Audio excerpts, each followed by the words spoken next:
In short, my job is providing help to the patients who have difficulty conceiving. We help do tests, conduct thorough diagnostic tests, understand the reason behind a problem, decide how to cure it, and finally, help a woman get pregnant. Then we provide help to a woman when she's expecting, and in the end, she gives birth to a healthy child.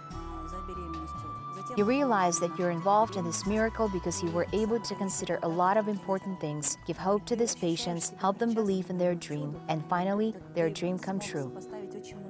Our work demands a unique approach because all the cases are different from each other. I've chosen gynecology because I believe that only gynecology deals with a case and produces result. It's very difficult to me to do some actions which are aimed at lasting results since I want an immediate one. However, IVF has changed everything in such a way that sometimes we need to struggle for months or years to get the result.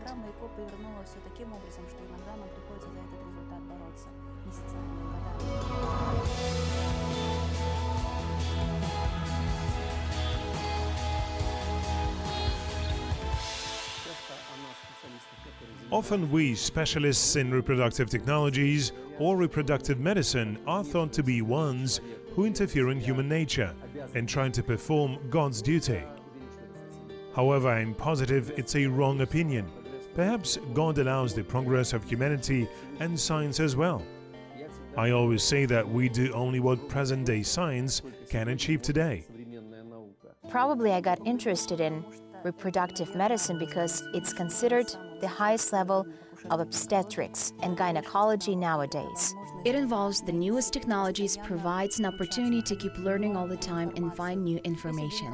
While gynecology remains the same, it was 50 years ago, reproductive medicine changes constantly, every half a year to be exact. Our brain transforms because if a fertility doctor doesn't go to another conference, they won't find out new information and will keep using old methods, which can't be applied to the sphere any longer. The abilities we demonstrate in genetics and those we acquire using new schemes help provide opportunities to the patients to whom we said no yesterday. We can say yes to them today. I think I'm influenced by the constant movement and ability to study since I'm very inquisitive. I'm really interested in new information which nobody knows about yet. Sometimes both a man and a woman have no problems. Her tubes are penetrable, his sperm quality is good, and although ovulation occurs, a woman can get pregnant for 5 years. Why does it happen? Then you start investigating it properly and find out about her psychology.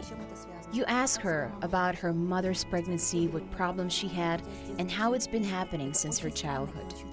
It's very strange and suspicious when a patient comes to ask a doctor what she can do to get pregnant, and first of all, they send her to have IVF treatment. If it happens, you should run away from such a fertility doctor. A reproductive endocrinologist is supposed to offer at least 1 or 2 options so that a patient could consider them and make a choice. There are reasons besides financial ones why not everyone is ready for IVF. Some people can be unprepared due to moral, social, or physical issues. Thus, I think that a patient should have an opportunity to decide herself what way she can choose now or later. Thus, a reproductive endocrinologist is not an IVF doctor. A reproductive endocrinologist is able to define your reproductive abilities.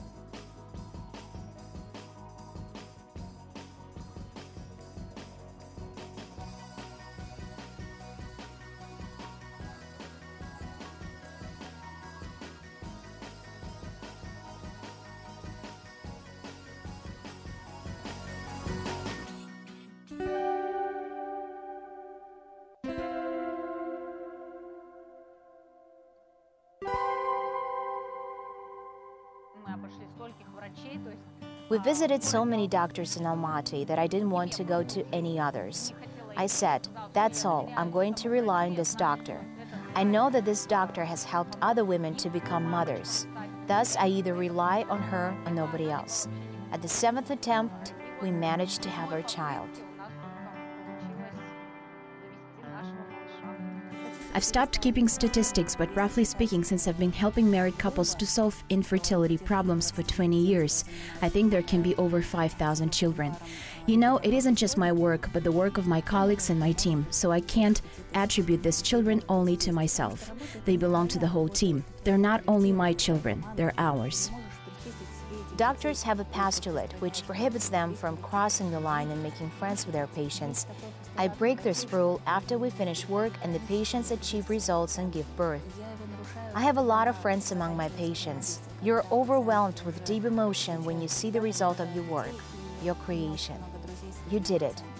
Your team worked on it, and as a result, a mother or father holds their healthy baby.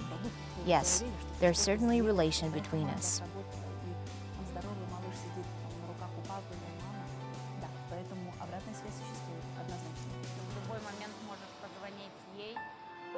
You can call her anytime and ask her a consult on any question.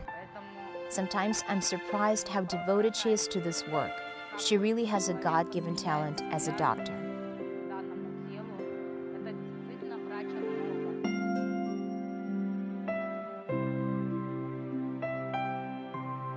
The first successful assisted reproductive technology attempt was made in 1978 in the UK.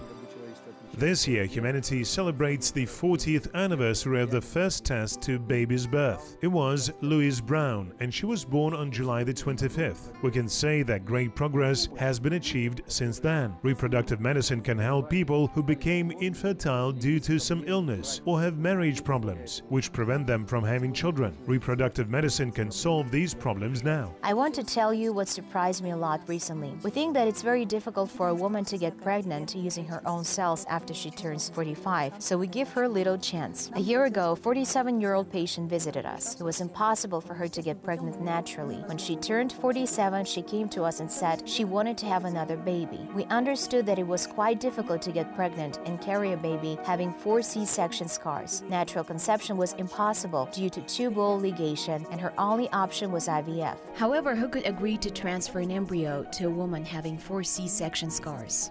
There are no contraindications based on the number of C-sections preventing you from providing IVF or giving birth. Thus, we didn't break the law. However, I know that practically all the centers don't provide IVF to women who had 3 C-sections but offer surrogacy instead. Another case was even more complicated. A 47-year-old woman wanted to get pregnant using her own cells. We agreed to provide IVF treatment, got an embryo, transferred it, and although the patient got pregnant, it ended in non-developing pregnancy. It was surprising that she didn't despair and ask for another attempt. We had agreed to either 1 or 2 IVF cycles, but not more, because we believed that the possibility of bringing such an attempt into effect would be minus 0.1%. We considered it a miracle. We started the second attempt, got another embryo, transferred only 1 embryo, she got pregnant, and pregnancy test proved it. An ultrasound scan revealed that at 3 weeks everything was okay. At 5 weeks the heartbeat was heard. At 38 weeks she gave birth to a boy, healthy boy by C-section. It was a miracle, which gave me an opportunity to change my consciousness completely. How can we refuse to provide IVF treatment to a 47-year-old patient who wants to use her own cells only because all the statistical facts are against her? Sholpan Karibaeva is a unique person. In my opinion, she's one of the best reproductive endocrinologists in the world. I know a lot of leading specialists. This person is devoted to her patients. This person spends every day achieving improvements in her work. This person is not satisfied with her success and keeps setting herself new aims. I think she's a pearl of Kazakhstan's medicine, and not only Kazakhstan's.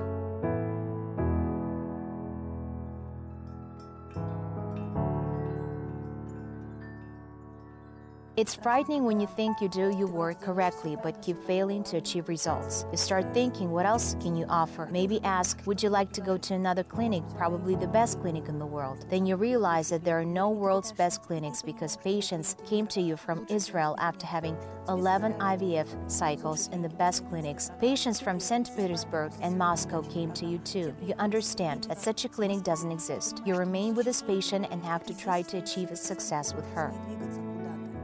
I told my husband, that's enough. It was the 7th attempt. I don't want it anymore. Actually, taking hormonal medicine led to certain consequences. We decided the 7th attempt would be the last one. God gave us the child.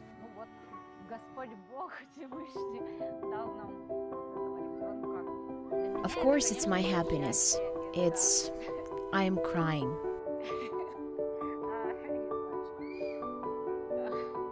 Quite often, I let myself shed tears, which weren't always caused by negative results. I cried about positive results too. or because I felt desperate. Sometimes you just don't know what else can you do and realize that there should be a positive result. You believe that you'll achieve success. However, sometimes after you did your best, you cry with despair and ask yourself why, despite your best efforts, it didn't work out. We regard 60% success almost as 100%, and it pains you when you can't achieve it. Yes, sometimes I cried. She supports you, she can scold you or pity you. She cries and worries together with you. Both our colleagues and patients say that our job is great and we are happy people because we present a child to parents and bring them happiness.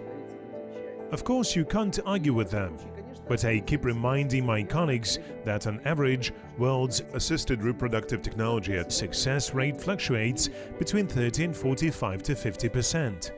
It means we should meet patients whose IVF attempt was unsuccessful more often. Probably this meeting is the most difficult for the parents who had a financial loss of morale, and worst of all, whose hopes were destroyed. A doctor's main task is to share their pain, and doctors really do it.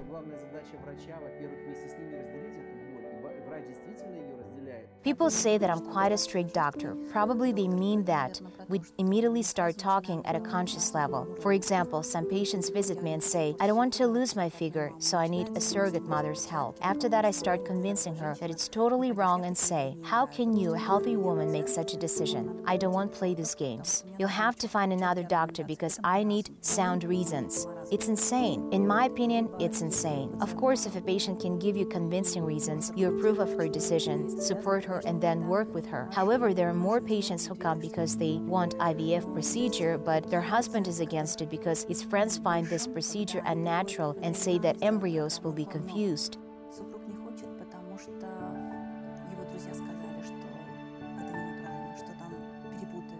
Their mother-in-law says that her relative has gone through 25 IVF cycles. Their main aim is to make you pay, and the first IVF cycle won't be successful. In this case, you need to work in a different way. You should talk to this patient's husband and mother-in-law and explain the situation to them. Nobody forces anyone to go through IVF. We help overcome fears at professional level. As a rule, we succeed in it if a woman realizes that she needs to understand it. Over 6 million children all over the world were born thanks to IVF. They're adults now and even have their own children.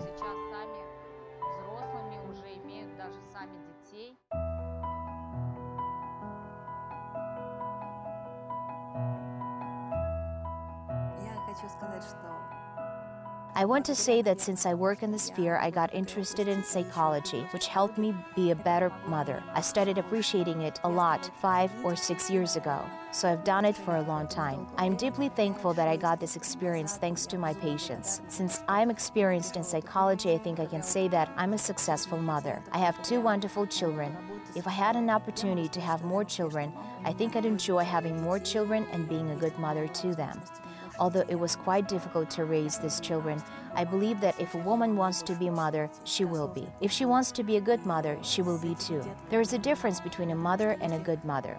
I understand it very well because when people come and say they want to have a child, I ask them, why? When you start asking all these psychological questions, women get puzzled. They don't really understand why.